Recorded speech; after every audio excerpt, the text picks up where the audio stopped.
Indonesia dan Korea Selatan merdeka hanya selang 2 hari. Korea Selatan pada tanggal 15 Agustus tahun 1945, sedangkan Indonesia pada tanggal 17 Agustus tahun 1945. Keduanya sama-sama merdeka setelah Jepang menyerah kepada tentara sekutu. Setelah Indonesia dan Korea Selatan merdeka, Indonesia hidup dengan dimanjakan oleh sumber daya alam. Sementara Soekarno juga sangat pintar dalam mengambil hati Amerika dan China sebagai negara adidaya, sehingga tidak ada perang saudara di Indonesia dan masyarakatnya terbantu banyak oleh pemerintah. Krisis ekonomi di Indonesia tercatat paling besar hanya pada tahun 1998. Berbeda dengan Korea Selatan, setelah merdeka dari Jepang, Korea Selatan masih harus berjuang dengan konflik Korea Utara, konflik-konflik berkepanjangan dan kemiskinan selama 1 dekade lebih, dari tahun 1960 yang puncaknya pada tahun 1987.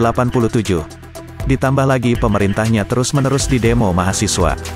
Korea Selatan pernah lebih miskin dari Indonesia, SDA tidak banyak, SDM juga tidak maju. Seperti halnya manusia, negara yang banyak berjuang di masa lalu akan belajar dari pengalaman pahit untuk maju. Setiap krisis Korea Selatan selesai. Di saat itu pula satu persatu bisnis-bisnis raksasa dunia didirikan. Pertama, Lotte, didirikan setelah Jepang menyerah kepada Amerika pada tahun 1945. Berawal dari berjualan permen, Lotte saat ini menjadi Lotte World yang memiliki gerai supermarket, mall, hotel, hingga taman hiburan. Kalau dibandingkan dengan permen Indonesia, yang ada sudah mulai punah atau hanya menjadi jajanan tradisional. Kedua, K-pop Industry, didirikan pada 1990, saat krisis ekonomi, culture K-pop mulai disebarkan untuk mempromosikan produk-produk Korea Selatan sehingga bisa diekspor dan mengembangkan devisa negara dari sektor pariwisata. Tak heran, kalau kita menonton drama Korea atau girl band, boy band, mereka kerap mempromosikan suatu produk secara terselubung. SNSD Brand Ambassador Samyang Ramyun, BTS yang menjadi brand ambassador LG, drakor-drakor yang menggunakan mobil Hyundai dan HP Samsung, aktornya lagi makan jajangmyeon, ayam goreng ala Korea, tteokbokki. Drakor tentang kerajaan Joseon yang menggunakan fashion tradisional Korea, juga syuting di lokasi-lokasi romantis di Korea Selatan. Ketiga, Samsung Electronic. Samsung yang awalnya hanya perusahaan trading kecil, pada tahun 1969 saat krisis ekonomi Korea Selatan, ingin menyaingi brand-brand elektronik Jepang saat itu, sehingga memiliki visi mengalahkan Sony dan Motorola. Samsung Phone pada 1988 masih seperti Asia Phone yang kualitasnya bahkan jauh lebih buruk. Dari sinilah warga Korea Selatan menggaungkan untuk mencintai produk lokal untuk memperbaiki kualitas produk dalam negerinya. Bahkan Samsung dan LG yang keduanya dari Korea Selatan malah bersaing. Produk-produk Samsung mendukung lifestyle warga Korea Selatan, dari lahir hingga meninggal. Yang keempat, Hyundai. Setelah demo besar-besaran pada 1967, Hyundai didirikan dengan membawa angin segar untuk menurunkan angka pengangguran di Korea Selatan. Hyundai sukses besar di bagian otomotif berkat bantuan Managing Director George Turnbull dari Inggris. Kalau di Indonesia, orang asing yang memegang kendali akan dibilang antek asing. Giliran ada mobil SMK malah diledekin, bukan didukung. Di saat masyarakat kita lagi enak-enaknya, saat itu masyarakat Korea Selatan tidak bisa membeli kebutuhan pokok. Presiden Korea Selatan saat itu berkata, "Mari kita bekerja lebih keras agar anak cucu kita tidak dijual ke luar negeri. Sekarang kita berjanji akan menyerahkan sebuah negara yang baik untuk putra-putri kita. Negara yang patut dibanggakan." Bekerja keras di Korea Selatan sudah dilatih sejak dini. Pelajar di Korea Selatan masuk sekolah dari pagi hingga malam. Belum lagi ekstrakurikuler dan les-les. Ini tidak cocok diterapkan di Indonesia. Masih ingat dengan mantan Menteri Pendidikan Muhadjir Effendi yang membuat kebijakan sekolah 5 hari sampai sore? Reaksi masyarakat kita kontra dengan itu, malah membandingkan dengan Amerika yang sistem pendidikannya sampai siang dan bebas. Padahal di Amerika pelajar pulang siang untuk pengembangan diri. Kalau di Indonesia ia buat main game.